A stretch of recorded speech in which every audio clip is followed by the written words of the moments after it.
გაწევრიანებასთან მიმართებით. Ამ პროცესში ჩვენი ქვეყნის განუყოფელი ნაწილის ქართული დიასპორის ჩართულობა განსაკუთრებულ მნიშვნელობას იძენს. ქართული დიასპორა ჩვენი ქვეყნის წარმატების ერთ-ერთი მამოძრავებელი ძალაა და ქვეყნის განვითარების პროცესში მისი ჩართვის უზრუნველყოფა ჩვენი ერთ-ერთი მთავარი პრიორიტეტია. სწორედ ამიტომ საგარეო უწყება დიასპორული ორგანიზაციების ჩვენი თანამემამულეების ხარდაჭერის მექანიზმების დახვეწის მუდმივ ძიებაშია. გაღრმავდა თანამშრომლობა როგორც შიდა, ასევე გარე აქტორებთან. მიმდინარეობს აქტიური და ინტენსიური თანამშრომლობა პარტნიორ საერთაშორისო ორგანიზაციებთან. დიასპორასთან ურთიერთობის გაღრმავებაზე ორიენტირებული საუკეთესო საერთაშორისო პრაქტიკის გაცნობის თვალსაზრისით. აუცილებლად უნდა აღინიშნოს ასევე თუ რაოდენ დიდია ეკლესიის როლი და ავტორიტეტი დიასპორაში. მის უწმინდესობას გამორჩეულად უყვარს უცხოეთში მცხოვრები თანამემამულეები. მას არაერთხელ მიუმართავს მათთვის და გაუმხნევებია ისინი. განსაკუთრებული მადლობა მინდა გადაუხადო საზღვარგარეთ არსებულ ეპარქიებს და მათ წინამძღოლებს. საზღვარგარეთ მოქმედი ქართული სამრევლოები ქართული ემიგრაციის გაერთიანებისა და შეკავშირების ადგილია, სადაც ქართული დიასპორა ყველაზე ძლიერად გრძნობს საკუთარ ფესვებს. სულიერი მწამსის შენარჩუნების გარდა სამრევლოები წარმატებით ახორციელებენ მათ ტრადიციულ საგანმანათლებლო და კულტურულ ფუნქციებს. მოგეხსენება დიასპორა უნიკალური აქტორია, რომელსაც გააჩნია შესაძლებლობა გაზარდოს ქვეყნის ცნობადობა, მოიზიდოს სხვა ქვეყნებიდან საქართველოს მეგობრები და მხარდამჭერები. აქვე მადლობა მინდა გადაუხადო ჩვენ პარტნიორ ორგანიზაციას მიგრაციის პოლიტიკის განვითარების საერთაშორისო ცენტრს, რომელთან თანამშრომლობითაც უკვე წლებია ხორციელდება პროექტი დიასპორის წარმომადგენელთა განსაკუთრებული ღვაწლის აღიარება. დღეს იმართება პროექტის რიგით მე-6 დასკვნითი ღონისძიება, რომლის ფარგლებშიც მოხდება იმ თანამემამულეთა დაჯილდოება, რომლებმაც პროფესიულ წარმატებას მიაღწიეს ადგილსამყოფელ ქვეყნებში. სურს ვისარგებლოს შემთხვევით და მადლობა გადაუხადო საკანონმდებლო და აღმასრულებელი ხელისუფლების სხვადასხვა რგოლებს, რომლებიც აქტიურად არიან ჩართული დიასპორასთან დაკავშირებული საკითხების გადაწყვეტაში და ნაყოფიერად თანამშრომლობენ ჩვენს უწყებასთან. ძვირფასო თანამემამულეებო, ჩვენი დღევანდელი შეკრება ნათლად მიუთითებს, რომ სახელმწიფოს და დიასპორის ერთიანობით მნიშვნელოვანი ნაბიჯების გადადგმა არის შესაძლებელი. დარწმუნებული ვარ, დიასპორის ფორუმი ტრადიციულად წარმოაჩენს თანამშრომლობის განვითარების ახალ პერსპექტივებს და რაც თავარია, კიდევ ერთხელ დაადასტურებს თქვენ სურვილს, თქვენი ცოდნა, ნიჭი და პოტენციალი მოახმაროთ ჩვენ სამშობლოს და დაგვანახებს ერთიანობის სურვილს საერთო მიზნების მისაღწევად, რომელიც ჩვენი ქვეყნის ნათელ მომავალს, მის წინსვლას და აღორძინებას უკავშირდება. დიდი მადლობა ყურადღებისთვის.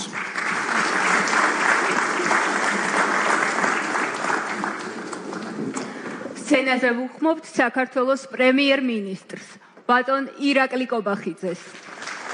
აღსანიშნავი და დასაფასებელია საქართველოს მთავრობის მზარდი ძალისხმევა ქართულ დიასპორასთან მჭიდრო თანამშრომლობის საკითხებში.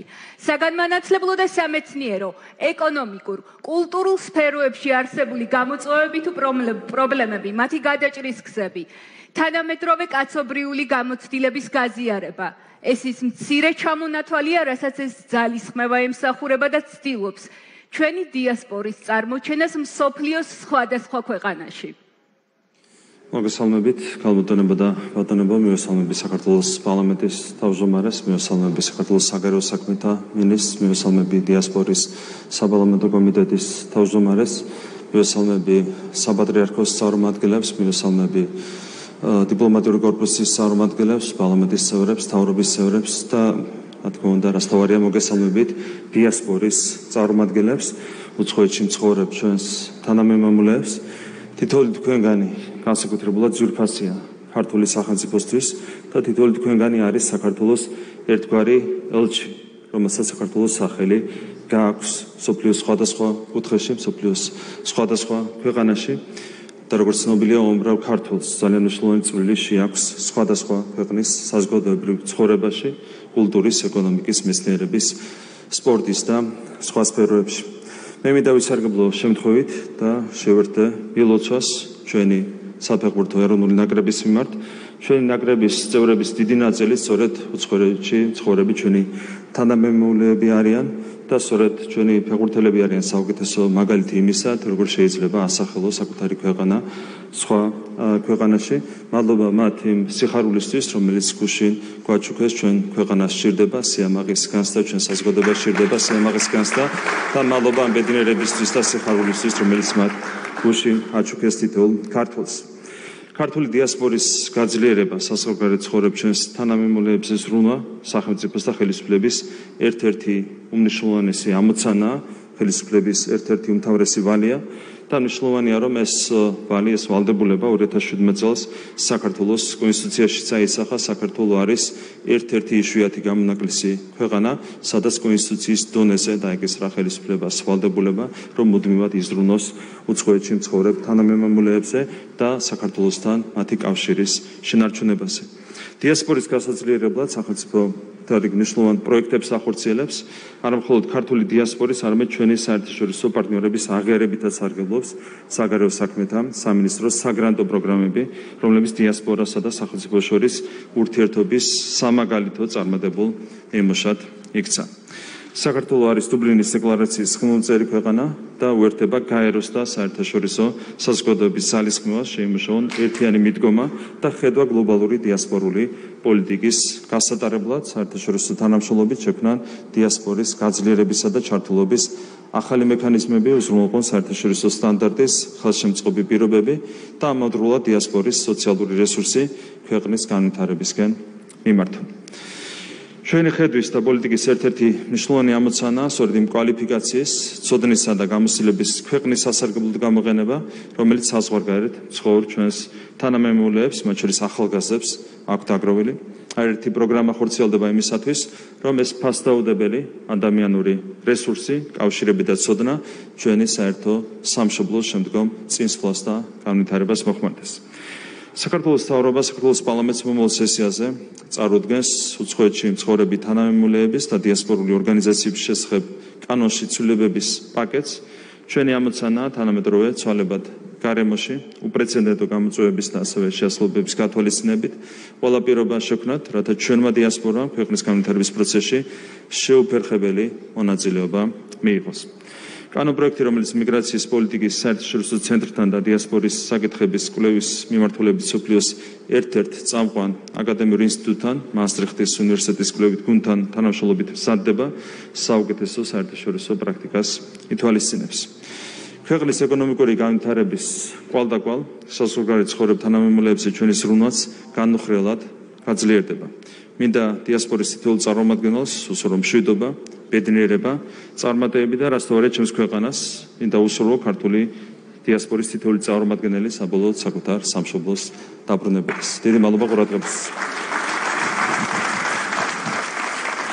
ახალ სცენაზე უნდა მოვიწვიოთ საქართველოს პარლამენტის თავმჯდომარე ბატონი შალვა ბაბუაშვილი. გთხოვთ ბატონი შალვა, ამობრძანდეთ სცენაზე.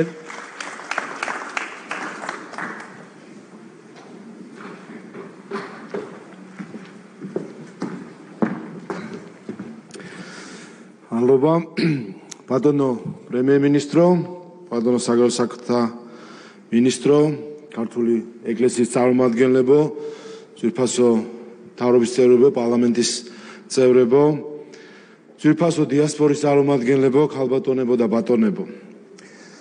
ქართველისთვის უკაცრავად ეს გუშინდელი მატჩის ყურების შემდეგ დღეს პარლამენტშიც ქონდა ამაზე საუბარი და ხმა ყველას უკვე ასე ვთქვათ ერთი ტონით დაწეული გვაქვს და ალბათ ეს ყველაზე სასიამოვნო შეგრძნებაა, როდესაც ადამიანს შეგიძლია რომ ასე უგულშემატკივროს საკუთარ გუნდს. ქართველისთვის განსაკუთრებული მნიშვნელობა აქვს სამშობლოს და ყველაფერს მშობლიურს, ყველაფერს რაც ჩვენ მიწასთან, ქვეყანასა და მშობელ ხალხთან გვაკავშირებს. სამშობლოსთან სიშორე ქართველისთვის არასდროს ყოფილა ადვილი. ყველგან, სადაც ორი ქართველი მაინც მოიყრის თავს, აუცილებლად იქნება პატარა საქართველო თავისი ტრადიციებით, რწმენით და სიყვარულით. დღეს ქართველთა დიასპორები მსოფლიოს მრავალ ქვეყანაში არსებობს. მათი უმრავლესობა საქართველოს დედა ეკლესიის კალთის ქვეშ დაიბადა და ეკლესიის წიაღშივე ფუნქციონირებს. ეს ერთობა უამრავ ქართველს იმედითა და რწმენით აღავსებს, სიცოცხლის მუხს აძლევს, აძლიერებს და ამხნევებს. ქართველთა დიასპორა უცხო ქვეყნებში არის შემნახველი ჩვენი გენის, ისტორიული მეხსიერების და კულტურის, ის ჩვენი ქვეყნის ნაწილია იქ, სადაც ის ცოცხლობს და სიცოცხლეს აგრძელებს. ჩვენი დიასპორები არც თუ მრავალრიცხოვანი, მაგრამ ძლიერი და მყარი დასაყრდენია ჩვენი ქვეყნისთვის, მისი დღევანდელი დღისა და მომავლისთვის. ისინი ჩვენით არიან ძლიერნი, ჩვენ კი მათით. მადლობა საქართველოს მართლმადიდებელ ეკლესიას და თითოეულ დიასპორელს ამ გმირობისთვის, ამ მრავალწლიანი დაუღალავი შრომისა და თავგანწირვისთვის. ჩვენი პოლიტიკური გუნდი უდიდეს მნიშვნელობას ანიჭებს ამ ადამიანებთან მუდმივ კავშირს და კომუნიკაციას, ისეთი სამართლებრივი ბაზის შექმნას, რომელიც უკეთ დაიცავს მათ უფლებებს. ძლიერი საქართველოს მშენებლობა შესაძლებელია მხოლოდ დიასპორის აქტიური მონაწილეობით. ამიტომ ჩვენი ქვეყნისა და დიასპორის ინტერესებიდან გამომდინარე აუცილებელია ყველა საპარლამენტო მექანიზმისა თუ ინსტიტუტის აქტიური და ეფექტიანი გამოყენება. საქართველოს პარლამენტის დიასპორისა და კავკასიის საკითხთა კომიტეტი წარმატებით უძღვება დიასპორასთან დაკავშირებულ საკითხებს და ამისთვის მინდა განსაკუთრებული მადლობა გადაუხადო კომიტეტის თავმჯდომარეს ბატონ ბექა ოდიშარიას, ისევე როგორც კომიტეტის თითოეულ წევრს და აპარატის თანამშრომლებს.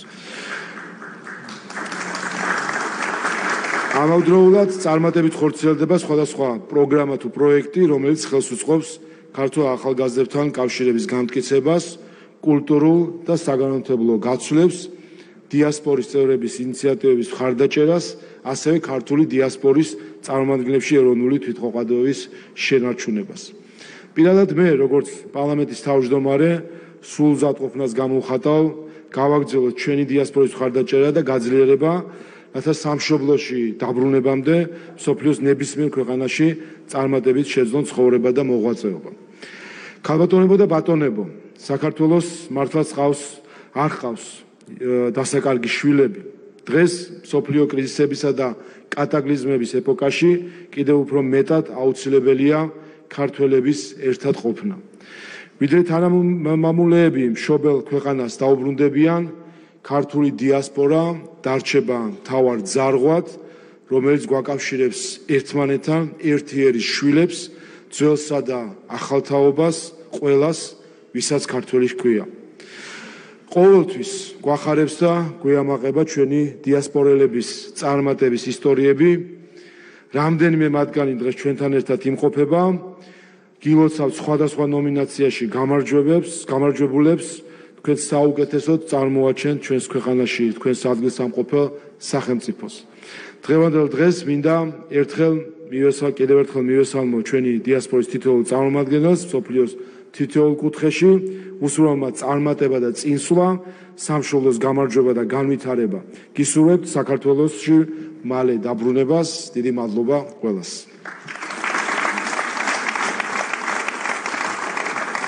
საქართველოს კათოლიკოს პატრიარქი უწმინდესი და უნეტარესი ილია მეორე მუდმივად გვერდში უდგას ემიგრანტებს, ამხნევებს და ლოცავს მათ.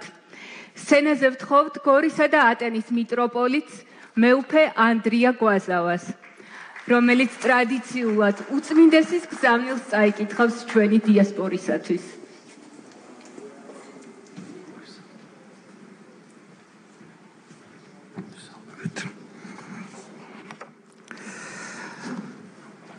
თქვენ აღმატებულება ბატონო პრემიერ-მინისტრო, ბატონო პარლამენტის თავმჯდომარე, ბატონო საგარეო საქმეთა მინისტრო, პატივცემულო საზოგადოება, ძვირფასო თანამემამულენო, უცხოეთში ცხოვრებნო, ყველას მოგესალმებით და თხოვთ მომცეთ უფლება ამ ფორუმისადმი ბიძღვნილი მიმართვა სრულიად საქართველოს კათოლიკოს პატრიარქისა ილია მეორესი წარმოგიდგინოთ. ყველას გულითადად მოგესალმებით, განსაკუთრებით ჩვენი დიასპორის წარმომადგენლებს. გლოცავთ და გილოცავთ გუშინდელ გამარჯვებას. საქართველოს ფეხბურთის ეროვნული ნაკრები შეიძლება ითქვას დიასპორის ერთობის მაგალითია და დადასტურება იმისა, თუ რა შეუძლია ჩვენს ერთობლივ ძალისხმევას მიზნის მისაღწევად. არაერთხელ მithქვამს, რომ უცხოეთში მცხოვრები ნებისმიერი თქვენგანი საქართველოს სახეა. ამიტომაც უნდა ეცადოთ თქვენი ცხოვრებითა და საქმიანობით იყოთ ღირსეული წარმომადგენელი სამშობლოსი და იმ ქვეყნისა, სადაც ხართ ამჟამად. ეცადოთ თქვენს და თქვენი შვილებიც ღვთის რწმენაში გამტკიცდეთ, არ მოწყდეთ წინაპართა ფესვებს და ძალისაებრ თქვენისა, ხელი შეუწყოთ საქართველოს წარმოჩენას თქვენს გარშემო. დღეს ჩვენი ქვეყანა მსოფლიო ასპარეზზე გამოდის და თქვენი ამჟამინდელი მყოფობის ადგილზე თქვენი თუნდაც მცირედი წვლილი შეიტანეთ მის საკეთილდღეოდ. შეგახსენებთ, რომ საქართველოს ეკლესიას აქვს თავისი წარმომადგენლობები უცხოეთში და ჩვენი სასულიერო პირები ცდილობენ თქვენს გვერდში დგომას, ცდილობენ მრევლში ერთობის სულის გამტკიცებას. მათი შრომის შედეგია, რომ დღეისათვის 22 სამრევლო ყავს საფრანგეთში, 25 იტალიაში, 10 ესპანეთში, 4 შვეიცარიაში, 20 გერმანიასა და ავსტრიაში, 8 სამრევლო ბელგიასა და ჰოლანდიაში, 21 სამრევლო ამერიკასა და კანადაში, 6 დიდ ბრიტანეთსა და ირლანდიაში. სამრევლოები ასევე ფუნქციონირებს პორტუგალიასა და მალტაში, ასე რომ ეკლესია თქვენს გვერდითაა და თქვენი ჯვრის მტვირთველობაში შეგეწევათ. მინდა თითოეული თქვენგანი დავლოცო და ღვთისა და სამშობლოს ერთგული მსახურება გისურვოთ. ღმერთთა მშვიდობით აკურთხოს საქართველო და მთელი მსოფლიო. ილია მეორე, სრულიად საქართველოს კათოლიკოს პატრიარქი, მცხეთა თბილისის მთავარეპისკოპოსი და მიტროპოლიტი ბიჭვინთისა და ცხუმ აფხაზეთისა.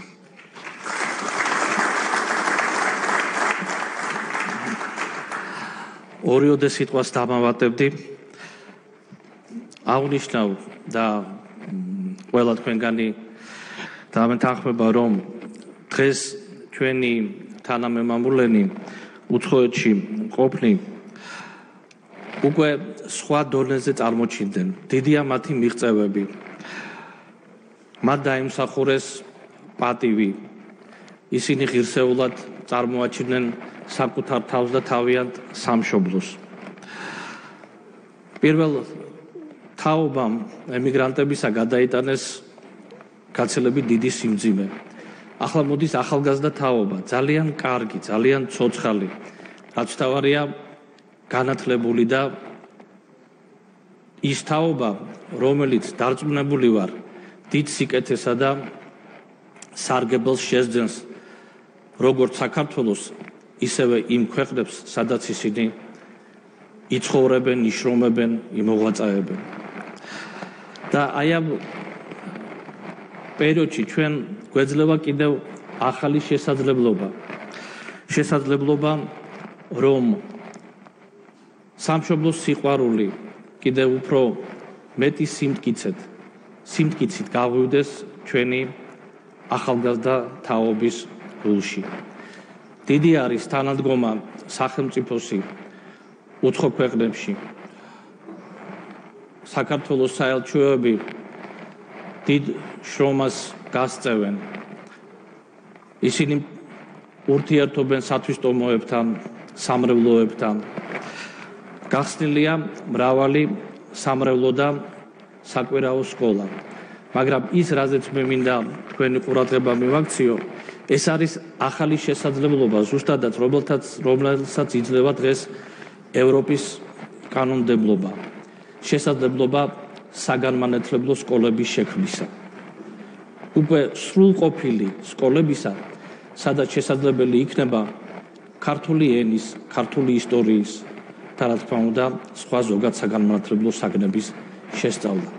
და ეს სკოლები იქნება ზუსტად ადგილი აღზრდისა, ახალგაზრდა თაობის და განუწყვეტილი კავშირისა მათი ფესვებთან, მათ სამშობლოსთან, საქართველოსთან. და ალბათ ამის განხორციელება შესაძლებელი იქნება კვლავ და კვლავ ჩვენი ერთობლივი ძალისხმევითა და შრომით სახელმწიფოს, ეკლესიის, საზოგადოების, ქველმოქმედი ადამიანების ყველასი ერთად. მინდა ჩვენს თანამემამულეებს, უცხოეთში მყოფებს უსურვო ღვთის ულევი წყალობა, სიხარული და წარმატებები. დიდი მადლობა ყურადღებისთვის.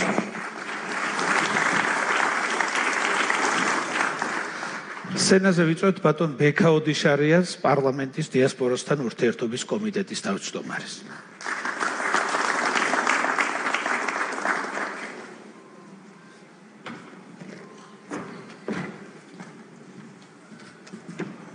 მოგესალმებით უფროსო მეგობრებო, ჩემს დიდი პატივია თქვენს წინაშე წარდგენა, როგორც წესი, ძალიან მემზადებით ხოლმე მე და ჩვენი კომიტეტის წევრები, საპარლამენტო კომიტეტის წევრები ამ ფორუმისათვის ვინაიდან და რადგანაც მიუხედავად იმისა, რომ ჩვენ გვაქვს 24 საათიანი, 24/7-ზე, როგორც იტყვიან, ჩართულობა და ურთიერთობა ჩვენს დიასპორასთან, ყოველთვის გვახარებს და გვეამაყება ის, რომ ხელშესახებია ჩვენი ურთიერთობები და საზოგადოების უფრო ფართო წრე და ნაწილი ახერხებს, რომ დაგინახოთ თქვენ და ჩვენი დროის გმირებს ხელით შეეხოს.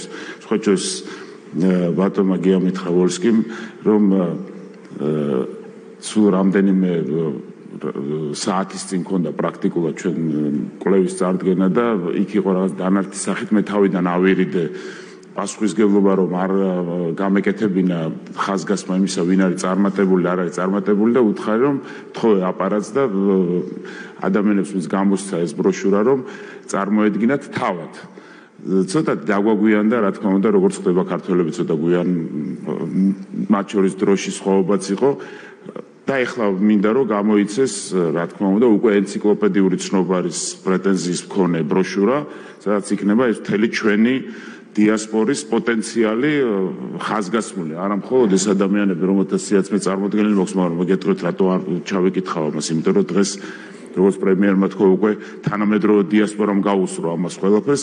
ბატონმა გიამ მითხრა, რომ აუცილებლად აღნიშნე საკვირაო სკოლებიო და მინდა რომ ამ მომავალ ბროშურას ბატონ შალვა, იმედია თქვენ როგორც ყოველთვის ხარს დამიჭერთ პარლამენტში, დავარქვათ ჩვენი დროის გმირებით და ეს იქნება ყველას აღრიცხვა, ვინც ემსახურება ქართულ საქმეს და ამ ჩვენს პატარა სამშობლოს, ისევე როგორც ეხლა მინდა რომ რა თქმა უნდა მივესალმები პრემიერ-მინისტრს, მის აღმატებულებას და ულოცავ ამ წარმატებას და გამარჯვებას, რომელშიც რა თქმა უნდა მას თავრობას დღევანდელ პოლიტიკურ გუნდს აქვს ლომის წვლილი, იმიტომ რომ ჩვენ ყველას გვახსოვს, რომ ესაც იყო მდგომარეობა, როდესაც ფედერაციის პრეზიდენტებსაც კი თავისი პირადი გემოვნებით ნიშნავდნენ ან არ ნიშნავდნენ, ან თითქოს მარიონეტების თეატრი იყო, ისე გადაადგილებდნენ თავისუფლებას, დემოკრატიას და ხელშეწყობას მოაქვს წარმატებები. თავისთავად ცხადია ის ინსინუაციები, რაც მოვისმინეთ, რასაც ბოლოს და ბოლოს მოუწია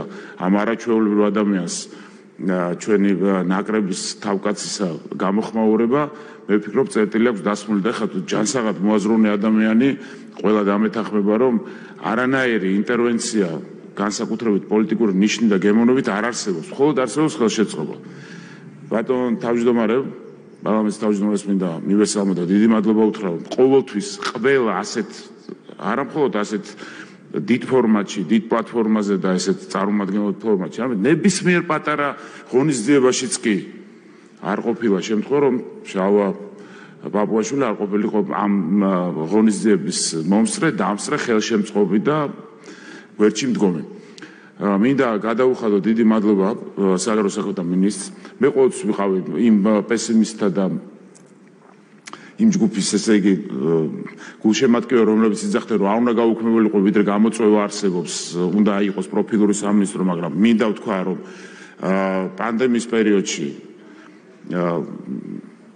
საოცარი თავდადება გამოიჩინა საგარეო საქმეთა სამინისტრომ, მთელ დიპლომატიურ კორპუსს მინდა დიდი მადლობა გადაუხადო, რომ დედა ეკლესიასთან ერთად, ეკლესიის მამებს, ნუ არ ვიცი, ეს ადამიანები, აი მამა ანდრეას მინდა დამემოწმება, მამა გიორგიც აგზანდება, ზვიადაძე, მე უფრო დიდი მადლობა თქვენი ადრესისთვას მე მინდა უბრალოდ გითხრათ რომ ფასდაუდებელია და ჩვენ ვახერხებთ ერთად მამა ანდრია დამეთანხმება უნისონში მოქმედებთ იმიტომ რომ მამა ანდრიას სხვა ბევრი კეთილშობილი საქმისგან კიდევ აქვს კიდევ ასეთი ფუნქცია რომ ის დიასპორას საპატრიარქოში და ყოველთვის ღია არის დიდი მადლობა მინდა გითხრათ საპატრიარქოს კარები არის ორივე ფრთით ღია ყოველთვის დიასპორელთათვის ჩვენ მოვახერხეთ და საგარეო საქმეთა სამინისტრომ დიპლომატიურმა კორპუსმა უპრეცედენტო ერთობა მოახერხა და თანადგომა საკუთარი თანამოქალაქეებისა და მე ამის შემდეგ ნამდვილად დავწუნდი რომ საიმედო ხელში არის ჩვენი ქართული დიასპორა. ჩემო ძვირფასო მეგობრებო, მე ნამდვილად მინდოდა რომ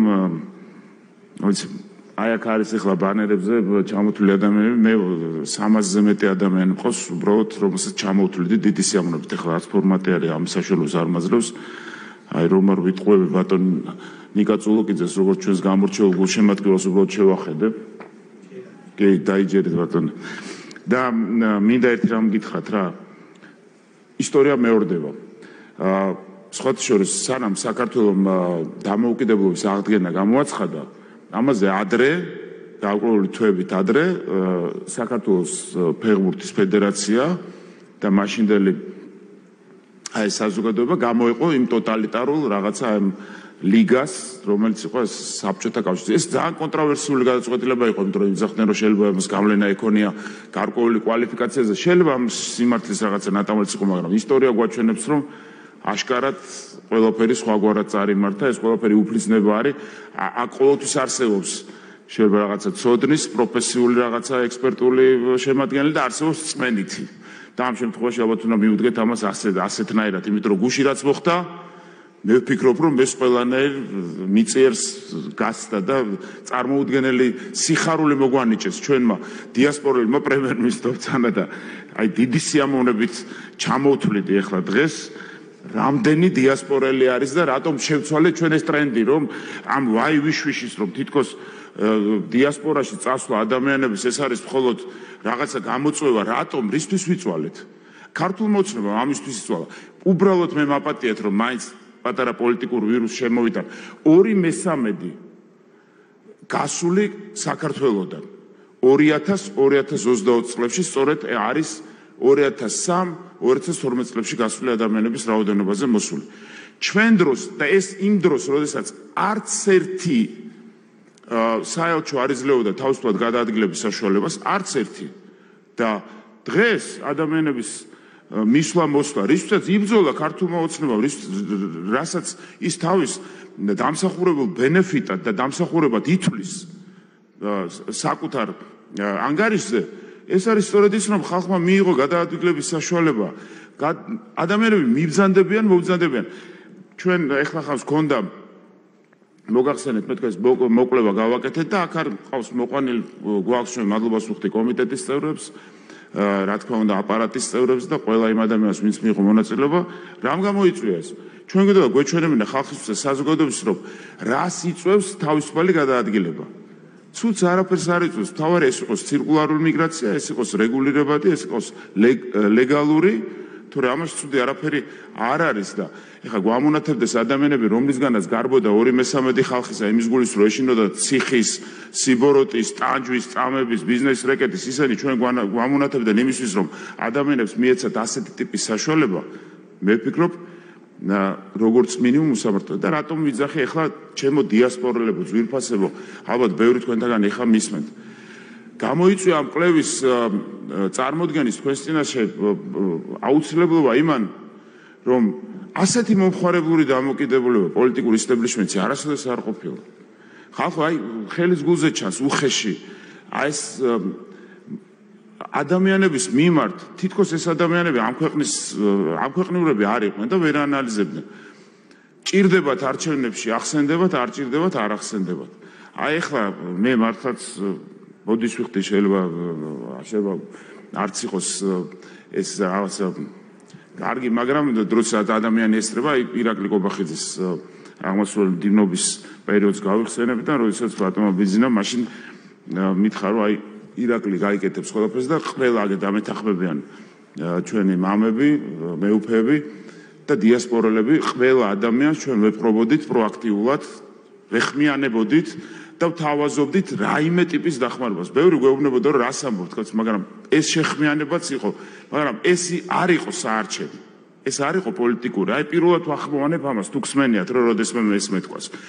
ამიტომ ჩვენი დიასპორა არის ჩვენი დიდი პოტენციალი, ეს არის ჩვენი ყველანაირი შესაძლებლობა, ეს არის მხოლოდ გამოწვევა, რა თქმა უნდა, აქ არის გამოწვევის კომპონენტი, მაგრამ ეს არის ჩვენი ფინანსურ-ეკონომიკური, რასაც ამტკიცებს კიდეც დიასპორა, ეს არის ინტელექტუალური და რა თქმა უნდა, ეს არის დემოგრაფიული უზარმაზარი ჩვენი პოტენციალი, იმედი და მინდა რომ მიულოცოთ დღევანდელი და ყველას, ვისაც თავი მიაჩნია დიასპორულად, მათ შორის.